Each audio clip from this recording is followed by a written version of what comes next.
Is this real? Are you really watching this video? Well, are you? Is YouTube real? Is the device you're watching YouTube on real? Am I real? Are you real? How do we know anything is real? Is it possible to be 100% certain in knowing something? Anything? Can anyone know anything exists outside their own mind? Can we know with certainty that we aren't just a brain in a jar in a laboratory somewhere? I mean, seriously. We use our senses to judge the reality of our existence, right? But those senses all go back into the same place, our mind, our brain. So how do we know the reality we perceive isn't just part of our mind's projection? You know you exist. You know you are real. But essentially that is the only thing you can be absolutely certain of. And this belief, or this philosophical theory, so to speak, is called Solipsism. It's a philosophical belief that the one and only thing that we can definitively know is that we exist, our mind exists, but everything else is as uncertain, it cannot be proved to be real or true. There are actually people out there that subscribe to this philosophy. You ever heard of last Thursdayism? I think it's more officially called the 5-minute hypothesis, but it's the idea that how can we know that the universe and all that we know as reality didn't just come into existence 5 minutes ago or last Thursday, along with all our memories, all that we know, everything. How do we know it wasn't just created? We can't prove that it hasn't been. It's just another way of saying we have no way of knowing with any degree of certainty that what we know as real is real, or whether it has truly existed for as long as we perceive it has. Think about this for a minute. Try to wrap your head around the concept, this concept. Only you exist. You are the only living being in the entire universe. You are the only mind. You are the only one with feelings, with emotions, with the logic and reason to understand this. Everybody and everything else is all contained in your mind. All of your family members, your friends, the totality of your social circle and loved ones, all in your mind. They don't exist in reality, only the constraints of your mind. You are one, you are the entire world, or the entire world is contained within you. It's a difficult concept to even imagine. And now that you've imagined it, try to disprove it. It's impossible. You can't prove that anything exists. You can't prove that you are not the only living being. You cannot prove the universe didn't come into being last Thursday or 5 minutes ago. But I have memories of things that happened more than 5 minutes ago. I have memories of things that happened before last Thursday.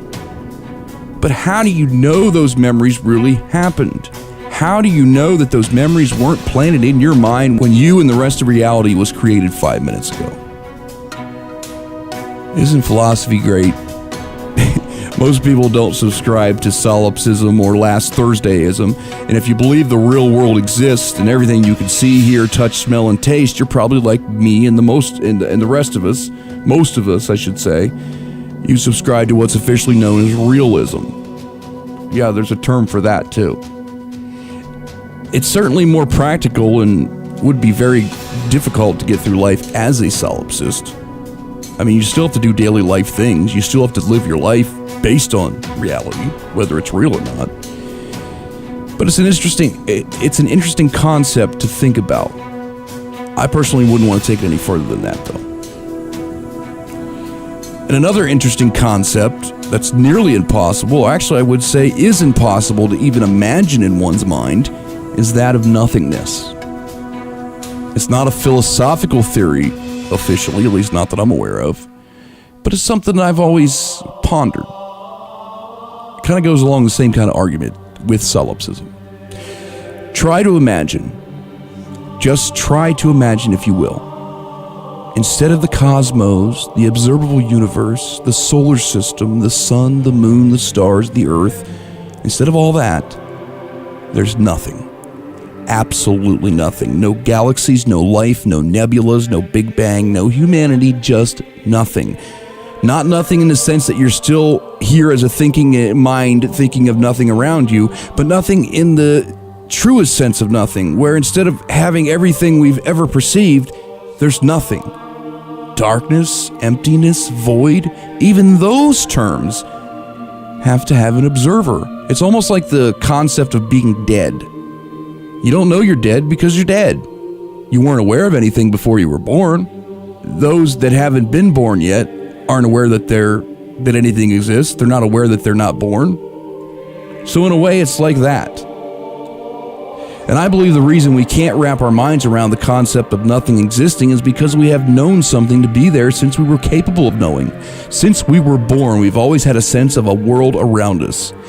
Now, we obviously didn't understand that world as an infant, but we constantly have information crowding our senses. We had information coming in that we tried to process, trying to learn.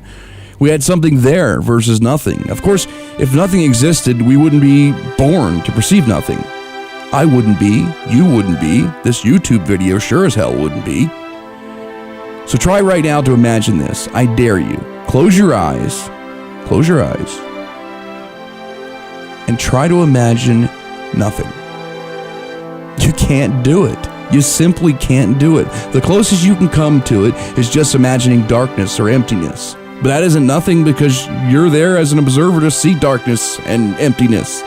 It's impossible. The same as it's impossible to think of the concept of being dead. I mean, you can think of the concept, but you can't think of being dead. Many people fear death. But why? Why do you fear death? The way I look at it is there's only two possibilities. And neither one of them is really to fear. Unless you subscribe to some specific religion, I suppose there might be some fear in that, depending on what you believe in. But there's only two possibilities. Either there is an afterlife or there isn't. And if there is, okay, you live on after you're physically dead. Cool. If not, you're dead. You have no conscience. It's not darkness. It's not void. You're not there to see it.